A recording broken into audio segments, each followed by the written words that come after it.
Welcome back, SethBling here, and today I want to show you another command block contraption.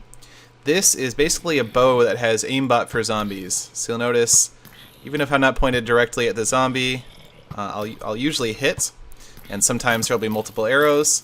I called it the zombie tracker bow, and you'll notice the bow has smite 5, although that doesn't actually do anything. But it's like aimbot for zombies. Zombie tracker. You'll notice even if I shoot pretty wide, oh, okay, that was a little too wide. Come on, there we go.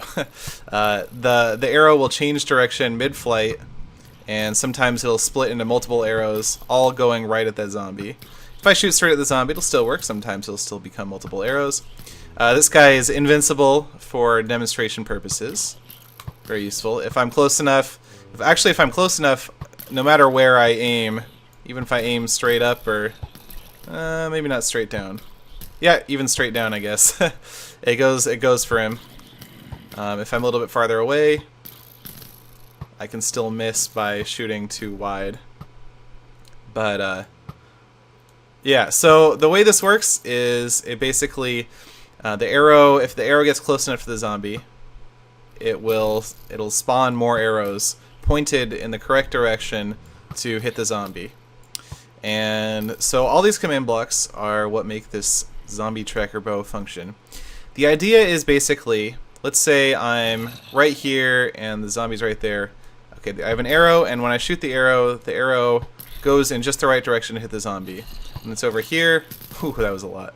The arrow goes in just the right direction to hit the zombie. So I have to sort of give the arrow the right direction to hit the zombie, which is not necessarily an easy task, because you can't really calculate things with command blocks and apply that to the motion of an arrow.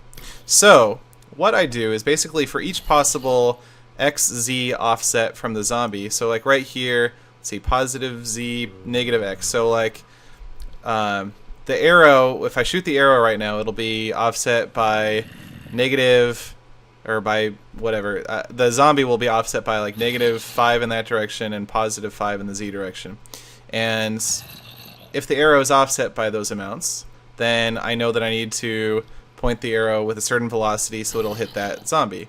And if I'm over here, it's a different velocity, so it's going to hit the zombie. And so all these command blocks, basically there's one command block for each possible XZ offset. Let's pick one at random. And basically we're looking at arrows, we're finding the nearest zombie, and we're executing relative to the zombie, running the execute command, and seeing if there's an arrow within a radius 0 of that offset. So basically it's looking for that exact offset, and if there is that arrow, then it summons a new arrow with a motion that has been calculated by a little MC edit filter I wrote, and so it's pre-calculated to make sure that it will go in the right direction to hit the zombie, and has a custom name so that we know it's a tracking arrow, and then we delete the old arrow is basically what happens. And I mean, there's a couple command blocks that I haven't shown you, but that's the gist of it. That's the basic logic of how this works, and it works pretty well. I think I can summon more zombies, and it should kind of, I think, pick the closest one.